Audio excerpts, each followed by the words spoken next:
Hi, I'm Dan Joseph with MRC-TV, and this is the Week in Liberalism for the week of Monday, February 1st, 2016. Monday, Iowa. Now, finally, after months of analysis, polls, and media pundits' predictions, Iowa Democrats finally got a chance to pick between Hillary Clinton and Bernie Sanders. And they tied. A tie. Just like in soccer. So exciting. Now, to be fair, these voters were faced with an extremely hard choice. It's like having to choose between contracting hepatitis C or having the sun explode. Now, the whole process of how the Democrats in the Iowa caucus vote and award delegates is completely insane. And on rare occasions, the awarding of delegates is decided by a coin toss. In this particular instance, the race was so close that a coin toss was used to determine the awarding of county delegates to the state convention 6 different times. Now, amazingly, Hillary won all 6 of those coin tosses, and those 6 delegates actually made the difference, giving Hillary a slight victory in the delegate count. It's really hard to believe. I can just hear Bernie Sanders now. This is just more evidence of how money is corrupting the political process. I demand that the rules be changed so that in the future, delegates are decided through a game of rock, paper, scissors. So, while Hillary and Bernie supporters were busy tossing coins to decide who was going to run the country, Maryland Governor Martin O'Malley decided to drop out of the race after an absolutely dismal showing in the state. Yep, there's a picture of all 5 of his supporters. In a statement released by his wife late Monday night, she said, "My husband was running for president?" Giving Iowans such a huge voice and letting them help pick the president the way that they do is dumb. It's like letting a groundhog predict the weather, which we actually did on Tuesday. Speaking of adorable animals, the Sacramento Kings and other NBA teams are trying to reach out to an increasingly large Asian audience. Oh, that seems like a pretty good idea, right? Wrong! The Sacramento Kings decided it would be a nice gesture to give away t-shirts in celebration of the Lunar New Year, which is widely celebrated by the Chinese. This year just happens to be the year of the monkey. So the Sacramento Kings made these t-shirts with a purple monkey on them, and they were put on the fan seats before the game. But one player, DeMarcus Cousins, saw the bright purple monkey that adorned the shirts and decided it was totally racist. His reasoning behind this was that it was Black History Month, and monkeys have sometimes been used throughout history to portray African Americans in a negative way. He probably doesn't really know it, but Cousins is basically saying that this t-shirt giveaway is a microaggression, a word that Cousins probably never learned because he only spent 1 year in college. But when someone says something is a microaggression, they're basically saying, I'm a huge attention whore who's offended by everything. So first, DeMarcus, purple monkeys aren't real. But that's something you learned in sophomore year, so it's totally understandable that you wouldn't be aware of it. But this is just how crazy political correctness has gotten. DeMarcus is personally offended by a symbol that is of great significance to another minority group, therefore no one can have one. Stupid! Also, you made some poor little Chinese kid who thought he was getting an awesome t-shirt cry all the way home. Jerk. But really, this all comes down to the fact that some people don't really understand what racism is or how it actually works. DeMarcus's reasoning that this was offensive simply because it was Black History Month is downright stupid. You're so stupid! Something can't be racist one day and then not racist the next day. It's either racist or it's not. I'm pretty sure that's in the anti-racism handbook.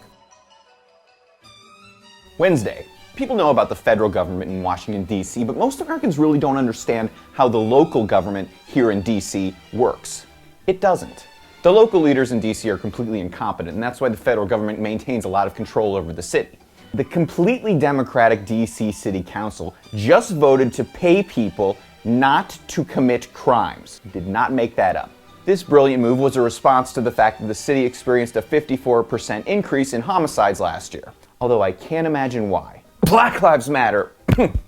Excuse me. Under the newly proposed law, convicted criminals could potentially receive up to $9,000 if they don't commit any more crimes. It's kind of like welfare, only most of these criminals are required to get jobs once they get out of prison. Now, for those of us who live in the DC area, this kind of move is not really a big surprise. I mean, this is the same city where in the 80s, the mayor got caught smoking crack with a hooker, went to prison, and then got re-elected.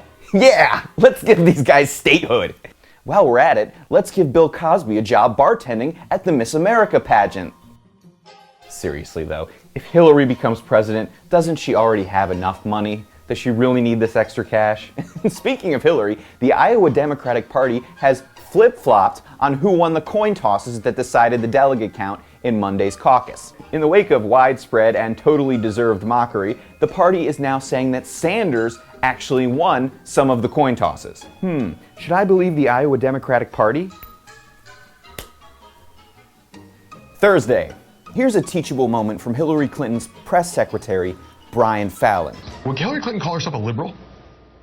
Well, I think in the last few years you've seen Democrats really rally around the term progressive to define their commitment to working class. What's the difference between being a progressive and being a liberal? I'm not sure. My IQ just dropped like 70 points.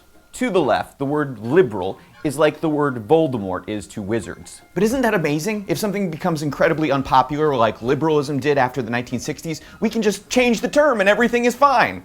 We don't like the term ritual cannibalism. We prefer to call it an interactive picnic. Liberals have code words that make really crappy things sound more palatable, and they use them all the time. It's not government spending, it's an investment. They're not taxes, they're revenues. It's not a political disagreement with the president, it's racism. He's not an alcoholic who once killed a chick, he's a Kennedy. Progressive is a very valuable term for the left. I mean, who the hell is against progress? Man, I hate progress. I wish we could just all ride around on bikes with giant front wheels. Remember polio? That was awesome. Color TV hurts my eyes. I'm going to my room to watch Mr. Ed reruns on my Betamax. I know what we'll all be talking about tomorrow. Tonight there is gonna be another Democratic debate, and I am as excited as a kid in a broccoli store. Friday. If you didn't get to watch the Democratic debate last night, I am so jealous of you. It was like an elderly couple arguing over whether to go to IHOP or Denny's for the early bird special. They both have pancakes. You're both socialists. Just get in the car and go eat. I had to turn down the volume because the two of them were screaming at each other just about the entire time. It was so loud my neighbors called the police. Let's talk about the issues that divide us. Okay, let's talk we about both agree with campaign finance reform. I had to convince them that there wasn't a domestic dispute going on. It was just two Democrats who were cranky because they were up past their bedtime. The moderators did pretty well though. There's Chuck Todd and Chris Hayes asking questions. Huh? Oh, that's Rachel Maddow. You know, I thought Chris Hayes looked unusually masculine. My bad. So who won the debate? Forget it. Anyway, here's what we learned. Democrats really hate the Koch brothers, they really hate Wall Street, and they really hate me because they've scheduled 4 more of these snooze fests, and I'm gonna have to watch every single one of them. Anyway, big hugs from the media. I've never seen Megyn Kelly do that. I'm Dan Joseph, and that was the Week in Liberalism for the week of February 1st, 2016. New Hampshire primary next week. I'll see you then.